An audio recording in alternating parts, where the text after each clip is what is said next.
আসসালামু আলাইকুম প্রিয় বাংলাদেশ এবং যারা বাংলাদেশের হয়ে বিভিন্ন দেশে কর্মের তাগিদে থেকেও বাংলাদেশ ক্রিকেটকে যারা বুকে এবং অন্তরে লালন পালন করেন সবাইকে আমার পক্ষ থেকে ধন্যবাদ।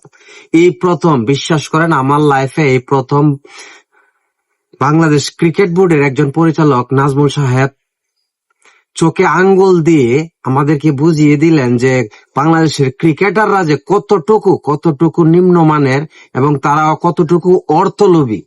আমি জনাব নাজমুল সাহেবকে অনুরোধ করব, আপনার পাশে বাংলাদেশের 18 কোটি ক্রিকেট প্রেমিক ভাই বোনেরা আপনার সাথে আছে এবং প্রবাসীও যারা থেকে বাংলাদেশের ক্রিকেটকে বুকে লালন করে তারাও আপনার সাথে আছে। কিছু হলুদ সাংবাদিক আপনার নামে যতই প্রভাকাণ্ডা চড়াক না কেন তাদের কোনো লাভ হবে না। আপনি যা বলছেন সত্য কথা বলছেন, ধন্যবাদ আপনাকে। আমার পক্ষ থেকে আবারও ধন্যবাদ জানিয়ে আপনার প্রতি সেলুট। ধন্যবাদ।